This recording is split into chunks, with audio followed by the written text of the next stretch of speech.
Ge? Ay, Presi! Alika! Ge? Dinagdagan ko na yung ulam namin para sa inyo. Eh, ano ko namang sira yung kanan nga. dyan. Paborito mo yan. Wow! Sinigang! Salamat, ha? Ay, Ate Presi, yung sini niyo ho. Nandun sa amin, nakikipaglaro sa mga anak ko. Ako, baka naman nakakaabala na yung bata. Oh, hindi naman. Tsaka, hayaan mo na yun para naman mawala yung hiya sa amin. Oo nga naman. Diba? Oo, paano? Kain na kayo, kain na. Salamat, ha? Salamat Hindi ko na po. sa bahay namin. Sige, sige. Ay, Angge, ang bait ni Ate Presi, no?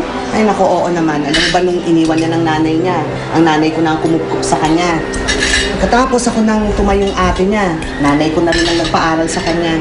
Kaya ayun, para na kami talagang pamilya. Oh, kain. O bakit? Nanay, naisip ko lang na kahit ano palang mangyari sa'yo, pamilya rin pala ang babalikan mo, no? Oo naman. Kaya nga, gusto kong hanapin si tatay tsaka si Paula eh. Total, nandito na rin lang naman ako sa Maynila. Gusto ko na rin ayusin yung pamilya ko. Sige.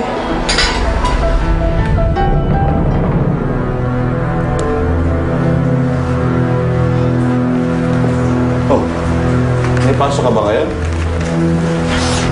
May kailangan akong tapusin project sa bahay ng classmate ko, tapos diretso ako sa trabaho. Ano ba namang klase ng eskwelahan yan? Napakarami yata ang project ang pinagagawa sa inyo. Ganun talaga tayo eh. O hindi ka ba napapagod? Nagtatrabaho ka tapos pumapasok ka sa eskwela.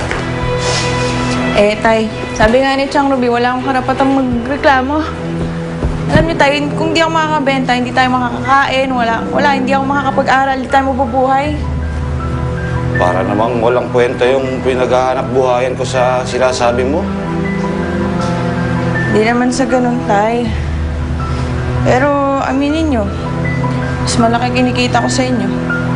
Ano nga ba yung binibenta mo? Ba't wala pa yata akong nakikitang sample na inuuwi mo dito sa bahay? Inuuwi ko naman, Tay. Hindi niyo lang nakikita. Ano? Ano sabi mo? Wala, Tay. Sabi ko, may pera po ba kayo dyan?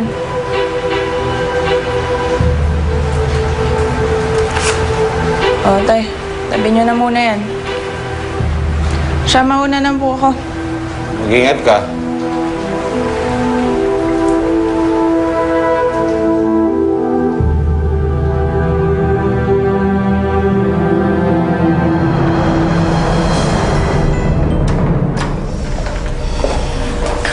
Mag-beauty rest ka na, ha?